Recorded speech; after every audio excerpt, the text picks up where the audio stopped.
World where luxury meets adventure and every journey feels like a masterpiece.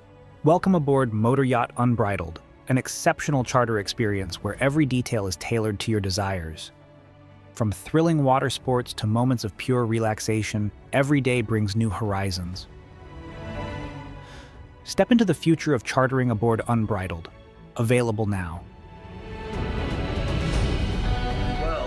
But top of the morning or afternoon, depends on where you are, folks. My name's Captain Liam, Motor Yacht Unbridled, 191 Trinity, currently in Sitka, Alaska, with mountains around us full of ice caps and salmon boats. And we've got the honour of having Kevin O'Connor from Cookson Adventures joining us. Thank you, Kevin. How are you? I'm well, Liam. Thanks for having me. Pleasure, pleasure. We go way back. We've seen each other on the docks a bunch of years. Absolutely. Excellent. And we just met at Antigua Charter Show where we did a seminar there, correct? Yeah, that was great fun. Very informational seminar, I think. Yeah. So how you been since then? Where you been? I've been great. Busy season, and it looks like you've covered some miles as well. But I've been between London and West Palm and Monaco and back to West Palm, working with Cookson Adventures. Awesome, awesome. And the reason we're in contact is I've got a lot of clients that call me up about Alaska, but I'm finding every one of these brokers and clients that have got questions are trying to make more and more out of their trips. So that we've got I do the itineraries and all that for them, and we customize it to what they want to see from the vessel's perspective. But each time now, and it's changed over the years in yachting, they're asking for what else can we do? And that's where Cookson comes in. Because your kind of company create these, exclusive luxury tours. So just explain to the audience kind of what Cookson does and how it's an add-on to all charters. Yeah, absolutely. So Cookson essentially is a luxury adventure travel company. We do a range of different kind of trips, land-based, space-based now, and I'm the head of yachts. So any trip that's going to be yacht based as the main platform, I oversee. And we have a couple different types of clients when it comes to the yachting industry. Is either an owner who's going to a new place and wants to really dig in culturally, or add a layer of conservation in. We will work with them. And then also we've got clients that call it don't own a yacht and would like to go, let's say, to Papua New Guinea or someplace, and we will vet and find, the proper yacht for them for that trip. And then we really like to get to know the owner as well, or the clients. So we spend a lot of time getting kind of underneath the top 3 or 4 layers and learn what they really like to do and what makes them tick. And we then will build a trip around that. And like I said earlier, we'll try to add, some conservation element into it, bring a scientist or work with local wildlife areas. Yeah, it's really important. As the yachts have got bigger and we're going to more and more remote places, it actually is, I've got to be transparent, it's getting harder and harder to kind of give these clients new experiences. And that's where Cookson comes in. It's like we've got a client asking they really want to see Glacier Bay, but we've got an itinerary which doesn't really take us near Glacier Bay. So we're kind of working with you on a seaplane and a helicopter and local shoreside things to fulfill that day. When you talk about charters, when you talk about clients and owners, do you see many of your clients in the charter field or private, or it's both, correct? 50-50? It's both, but I would say the majority of our bigger yacht trips are charter based, whether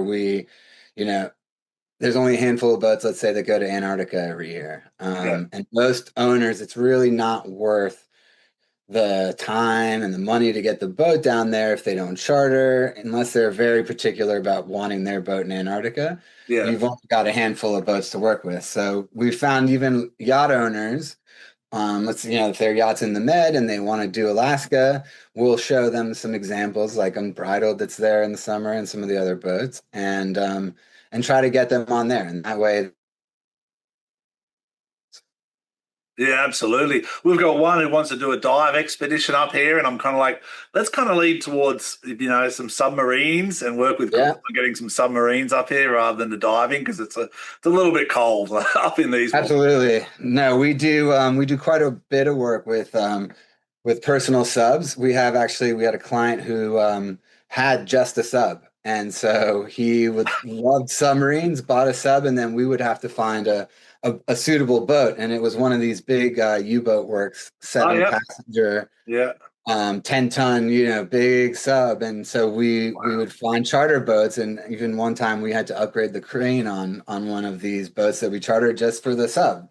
But we do work with Triton and U-boat works closely because submarines are just they open up a whole new world to people that aren't divers, and even the ones that are divers. These things go super deep, and you're able to go down there and really explore parts of the ocean that you'd never dreamed seeing or swimming in.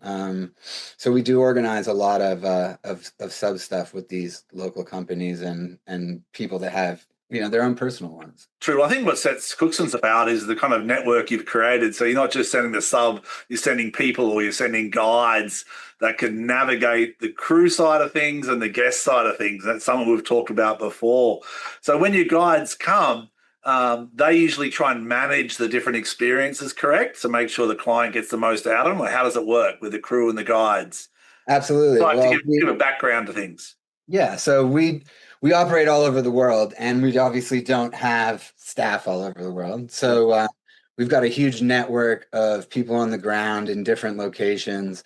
And if we're going someplace new, what we'll do is we'll always send a project manager, myself, ahead of time, and do what we call a recce. And we'll go and do the entire trip, shake every hand, open every door, so that we know that when the trip comes with the client, that everything's going to go smoothly. We also send a member usually of the team with the client, Yeah. usually the project manager, to host. And it's a great way to be able to mesh with the crew, as we like to be part of the yacht crew and not a hindrance or in the way. We like to be an extra arm for the captain and for the stewardesses and the deckhands, just to help them out. I mean, we're not there to take over because it's a collaborative effort. So we Yeah. work real hard with yacht crew to make sure that they understand that we're there to back them up and not, you know, take I over think their. I think that's the value of having you in that role there too, Kevin, because you've got that experience, you understand. Whereas a lot of shoreside companies that I've worked with in the past just can't fathom the idea you're on a boat and you've got to tender ashore and the logistics and the timing, the extra 15, 20 minutes it takes, the movement and the delay. Sometimes these guests say they want 1 o'clock, but they actually doesn't evolve to like 3 o'clock, and you have to manage those expectations. Absolutely, and a lot about your and I's or my old job and your current job is like you kind of have to roll with what's going on, especially in Alaska with the weather. Yeah. You never know what you're going to get, and so you have to have a backup to a backup plan every time, and you just got to be able to move. And the more people are on the same side of things, the easier it's going to be. Yeah, exactly. And what partnerships do you look for locally? Do you kind of go through government organizations or non-for-profits? Because we work with seakeepers quite a lot, and we've found they've had great access to resources. Yep, Seakeepers is one of our bigger partners. We work closely with Seakeepers, and when we were talking about conservation, obviously they've got the network of scientists and people, doing projects in far off places. So when we find out, hey, we're gonna have a trip, let's say in the Galapagos, Yes. we will talk to Seakeepers, see if if they have anything that is on their agenda. But we do also work with the government organizations, especially in the Galapagos, actually.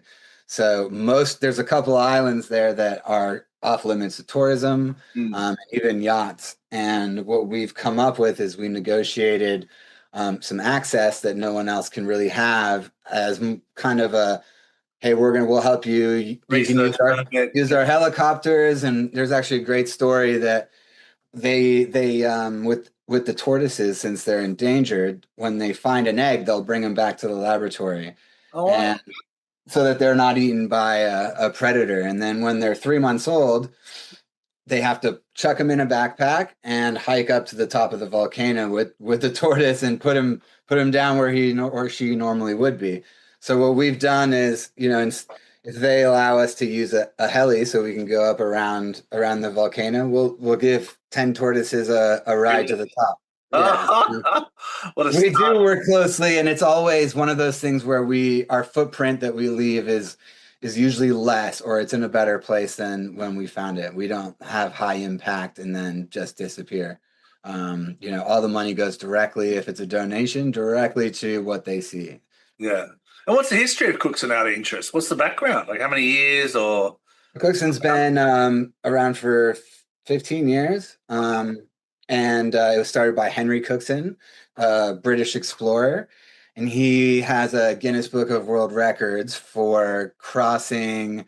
I think it's the widest part of Antarctica. It's the oh pole of wow. accessibility, and he did it without assistance. So he had a kite ski up, and I think it took about 50 days, but don't quote me on that. Yeah, Sorry. yeah, yeah. So he did that, and then he did another one up in the Arctic with, excuse me, Prince Harry, and then people started just catching on to what he was doing, and they were like, "Hey, if We we want pay, to do this. we want to do this, and if Yeah. we pay you, can you come up with these great trips like you're doing yourself?" And it's kind of how it started. So it grew organically, and his network is incredibly strong. He's one of our best sales guys, and I'm sure. he's out there all the time, and a lot of it is word of mouth. I'd say 90% of our clients are all referred from other clients. Yeah, well, I'm there because of you, Kevin. I mean, you brought me to Cookson Tours in a sense. I've known you, and that's Absolutely. that's that word of mouth kind of relationship It in is. how it works. Here's another question for you because you've come from both sides. You've seen the yachting side as a captain yourself. You've seen, the shore side of things in the yachting industry, and now you're in the adventure kind of industry, or bespoke experiences. What's a must-have on yachts that, from your now new role or your new experience with Cookson, you think people are starting to ask for? Like you're seeing subs, and I'm like, yeah, I'm thinking subs. What are you seeing are the must-haves now? In all honesty, obviously all boats aren't the same, Yeah, can't all have a helipad, right? But if they could, I would always say that the best tender on a yacht is a helicopter, just because of how much it opens up for yeah, exploring and adventures. You can get, all the way inland, and there's just so much more you can explore with a heli. That being said, if you don't have a helicopter, we still set up in local places where the heli can follow along, your itinerary on land. So there's different ways to do it. yeah. Subs is another one. I think just the toys in general that can go under and up are always, the best. The big add-ons. That and sea bobs. I don't know why I love sea bobs, because you Yeah, can well, it's just come a long cruise way with since the slides. dolphins. Remember, slides were the I biggest do. in yachting, and it's like all of a sudden it's helicopters, subs. You know what I mean? Yeah. What about you? What is if you could do anything on your boat right now, or any boat? I'd say chopper too. I worked on Triton, a 50-meter delta, 49-meter delta, 499 gross tons, and we had a chopper and we went through the Pacific. And that would pick up guests in the morning. We'd always do this breakfast on a cliff. So we'd find the highest Yeah. mountain we could find, take the chopper straight up there for breakfast, like 7, 8 o'clock, and the crew would set it up. The guests would arrive, and then it'd just be like a little short 10-minute walk to get away from the rotors and the wind, and it'd just be like, that's breakfast on top of a mountain. Yeah, it doesn't get much nicer than that. It doesn't. Sunrise, and that's kind of what I mean. It opens a whole new door to, you can explore really easily up ahead of clients. If you're looking for spots, there's just so many tools that it opens up to. So But then hell, another one now that's changed us in yachting is, believe it or not, is Starlink, because what it's right. done is give us so much access to data and information now. What we like to do is with our tender, with our 42 HCB, we've got blink cameras on it, which is an easy home brand, but we set it all up. So the clients, when their crew where the guests are going out fishing, like the children are going out fishing, we set up the camera and stream it live to one of the TVs. Oh, awesome. So the principal guests just sit and actually watch what's happening ashore without even having to go ashore. Yeah, And that's it's pretty amazing. becoming more and more interactive with clients because they're like, okay, we don't have to go on the tender. The tender's out there fishing. They've got a fish. They're having fun. We're having fun, and everyone's Yeah. relaxed. Rather Yeah. than waiting for 3 hours to come back, did you catch anything? There's kind of got this automatic voice activated. Are you all right? Do you want anything? Do you want us to send another tender? Are you all good? That's changed the interactions because they want that immediate. Yeah, absolutely. And I think it also that plays into a lot of the marketing for charter, Yeah. in my opinion, is you can show more real life stuff that people can actually see instead of, some fancy, which is always great, nice videos that have content of beautiful Yeah. earrings and all that. I mean, it's catchy, but if you can show real life stuff, people can tend to make a decision probably a little bit easier. Yeah, it's also like, what's it like? What's it like for the dive? You send a camera down. What's it like on the shore hike? You show a little video of a crew member going there last week, and this is the hike. You know, hopefully the crew It's don't get too close to the bears though, and they say, "How close can you get to the bears?" You know. That's true. You don't want to get too close. There's up in Alaska, there's the Great Bear Rainforest where we run a lot of trips as well. And we've used a local boat called the Yellowfin Okay. and Pacific Yellowfin. And there's spirit bears where it's the big white bears out in the Great Bear Rainforest. And it's a really unique spot. And Henry and some of the other guys spend quite a bit of time up there. So there is a lot more than just the regular cruising from Juneau to in Alaska, where you can do some tandem 1 week on a yacht, 1 week in a lodge, because there's some beautiful lodges up there as well, and you Yeah. can get a different kind of experience too. Yeah, well, that's the other thing with adding helicopters and people like yourselves. The crew get expanded. The area can expand 300 miles almost with different fueling stops. Because we're just doing the circular Juno, but the guests want to see something different. They can go all the way to Ketchikan, just do the chopper for the day and come Absolutely. back. You know what I mean? So it does open Yep. it up. What other things are you seeing in yachting now that have changed over the last couple of 12 months? I think we're noticing a younger crowd, a whole new generation Okay. that's joining, and they're not the typical, itinerary Caribbean med. They want to go and travel with a purpose is kind of what we're calling it, All right. because it's experience based. They want to do something that's experience over the asset, and they want to go someplace that no one's been, and they want the real interaction culturally. So Yeah. we've done a trip in Papua New Guinea recently, which was definitely exciting. It was one of the first times there. We've scheduled some trips for Timor-Leste or East Timor. Oh, fantastic. Gorgeous place, and I have never been, but when I'm looking over these itineraries and seeing the whale migrations, I mean, it's absolutely, there's so many stunning places that just don't have the infrastructure, but that's kind of where we thrive in those areas of low infrastructure and just kind of make it as real as possible. Well, it's definitely important because, a lot of times, captains, we don't have the tools. Like you've been in this role that I'm in now. We have access to the tools now with companies like yourselves, but traditionally it was always us going there to find a spot to speak to an agent. It would just take us days and weeks and months to get anything organized before the trip. But now we're expected to do back-to-back charters, get straight into it. We just don't have the time allocated to develop those local relationships. Yeah, and we've got those, we nurture those relationships on a constant basis. It's essentially that network is what makes these trips happen. Yeah. And we can really be a good asset to captains or fleet managers to work with them. We're not trying to replace their experience and firsthand knowledge. We're just there so that they can focus on operational Yeah. instead of having phone calls every 2 minutes with agents and local people. We're there to take that over Well, essentially. that's what I'm trying to do with Unbridled here, move our platform forward, charter objectives, because I'm discussing with people like yourself and Cookson and then charter brokers and say, look, not just book the charter. When you book that charter, please give me the opportunity to try Yeah, and encourage the clients. Who are they? What do they want to get out of it? Here's the questions I've got. Don't just wait for them to show up on the dock and then expect me to pull out miracles. That's the way it used to work.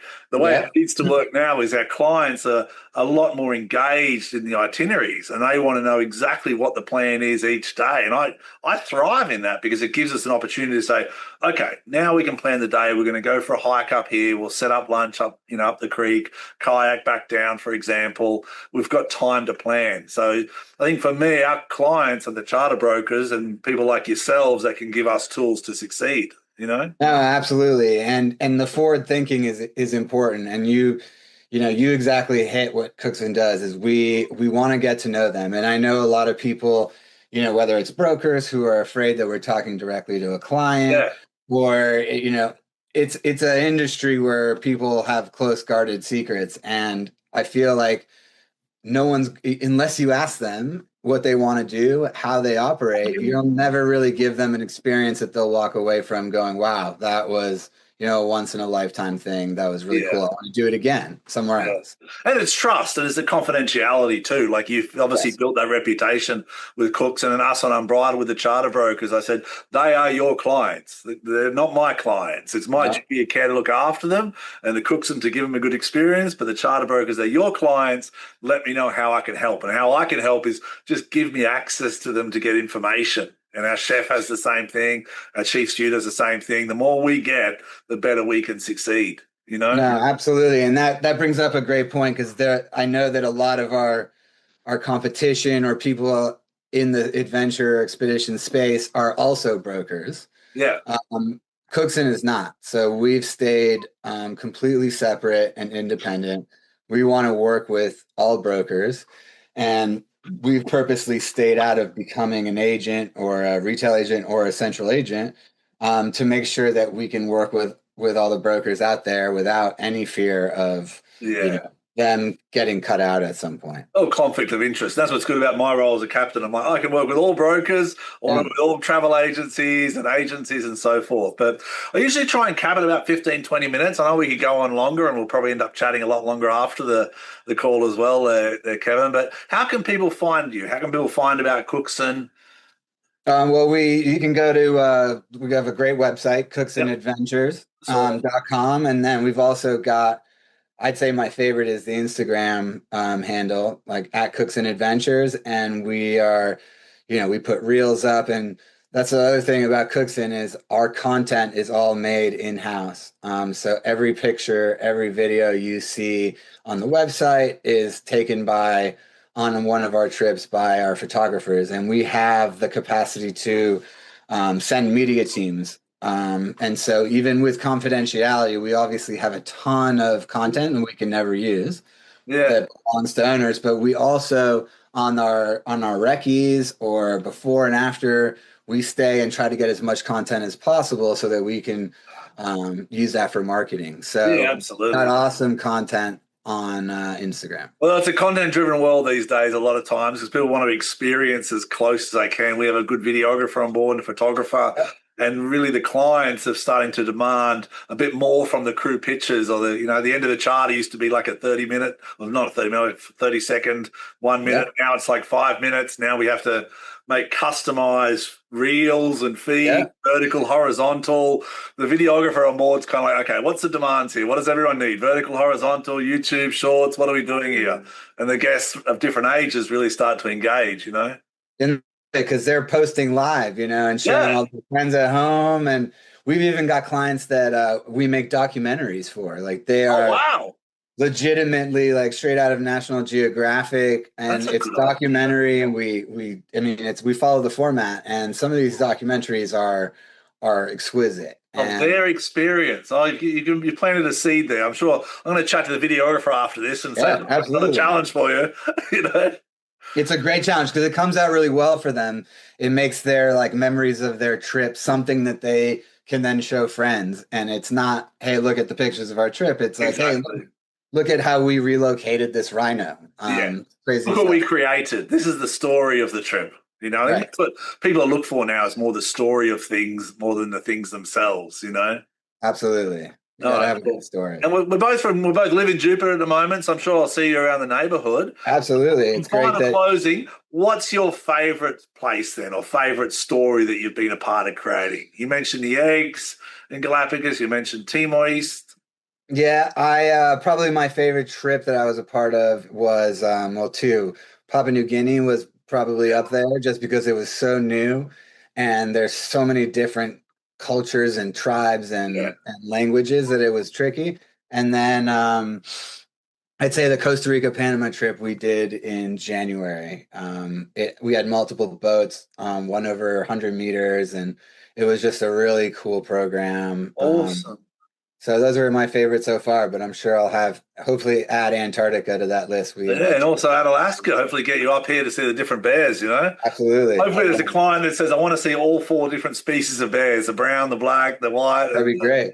And what was the other bear? The peace bear you mentioned? The spirit bear. And Spirit it's like bear. rare white bear that's like a grizzly type. Oh, cool. I'll check it out.